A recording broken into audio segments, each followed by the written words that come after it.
These are the leaked scandals they tried to hide about Brandel Chamblee. But today we're telling the truth. He's known as golf's most critical voice, but his own story is filled with shocking moments that went too far. Let's dive into what really happens when the cameras stop rolling.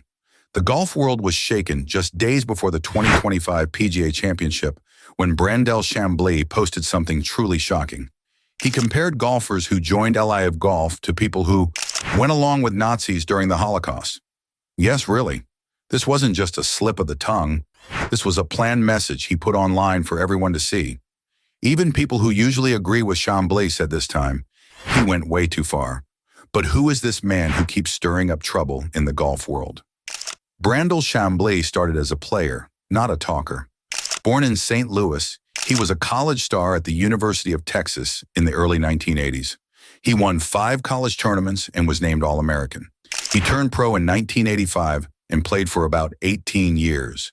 His playing career was decent, but not amazing. He won just one PGA Tour event, the 1998 Greater Vancouver Open.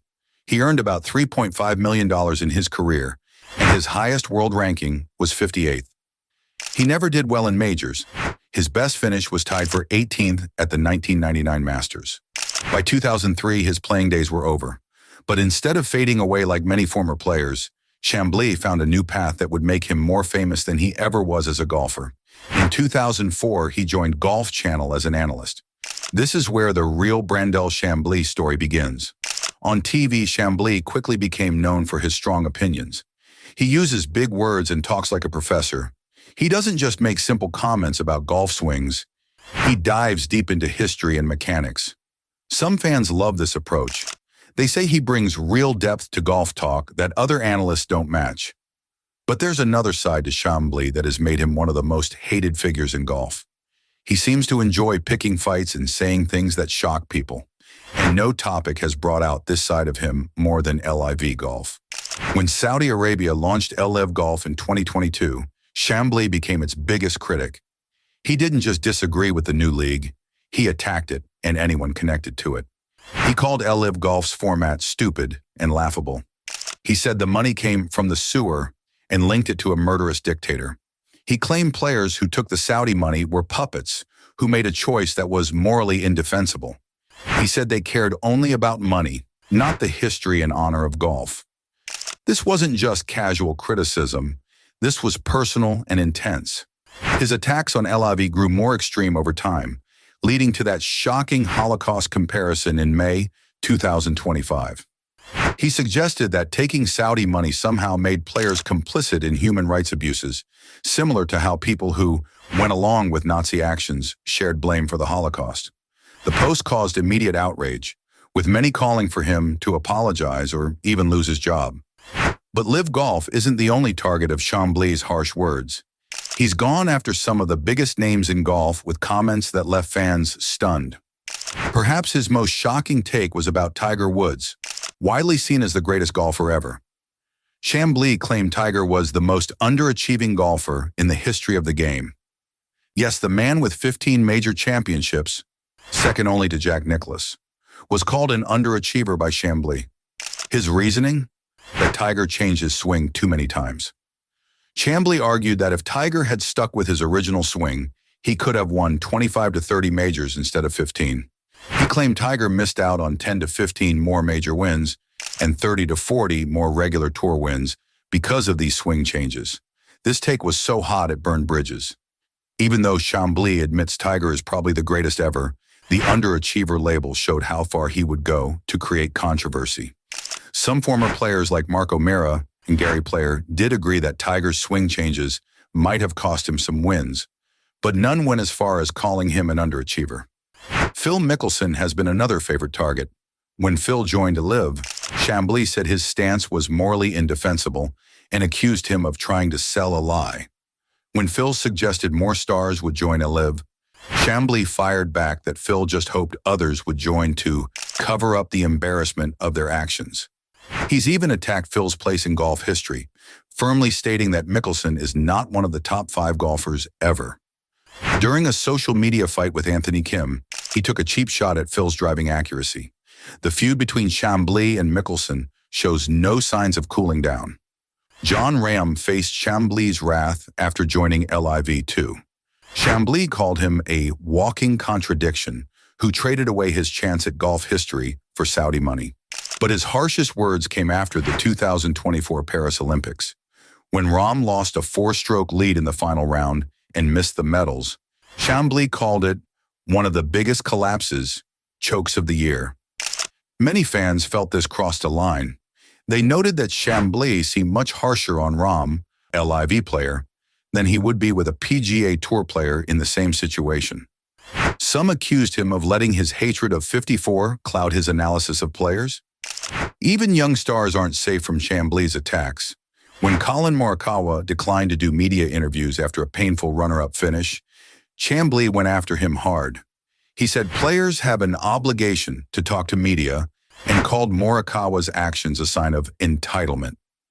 He compared today's players unfavorably to legends like Jack Nicklaus and Arnold Palmer. Morikawa didn't take this lying down. He pushed back strongly, defending his right to process a tough loss before facing reporters. The public fight highlighted how Chamblee's old-school views often clash with today's players. Perhaps the most explosive recent feud was with Anthony Kim. In May 2024, Kim called Chamblee a talentless fool on social media and used rough language to call him a hypocrite about Saudi money.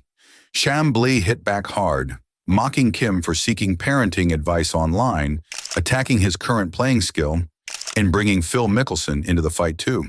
This ugly public fight showed a side of Chamblee many found unprofessional. As a lead analyst for a major network, getting into Twitter wars with players seemed beneath his position. But for Chamblee, no fight seems too small to engage in. He's also worked to tear down 54 players who gain attention. He called Joaquin Niemann overhyped, pointing to his poor major record: 0 top 15 finishes in 22 starts and 7 missed cuts. He dismissed Taylor Gooch's major record as awful. These comments show how Chamblee actively works to diminish any LIV success story. What makes Chamblee so divisive is the stark contrast in how people see him. His supporters praise him as one of the most intellectual, accurate, insightful, and well-researched voices in golf. They say he backs up his strong opinions with facts and data. For many fans, his deep dives into golf history and mechanics are a welcome change from surface-level commentary. But his critics see a very different person.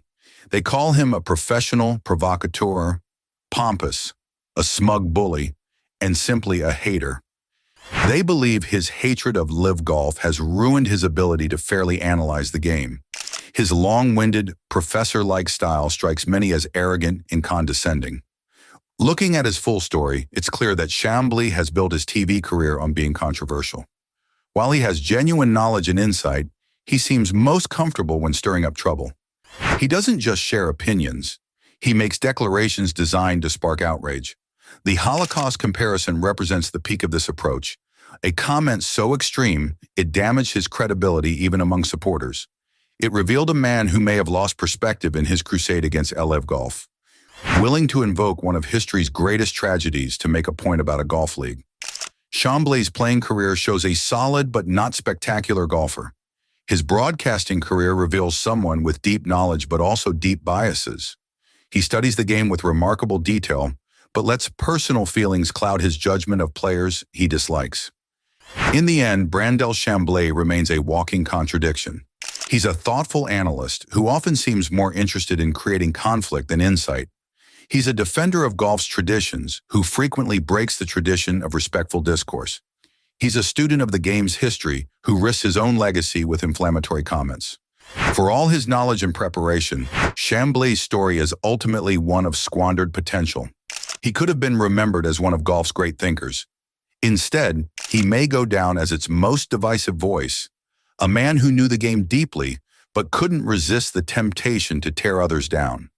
The question now is whether he can change course, or if his mouth will continue making him more enemies than friends in the game he clearly loves.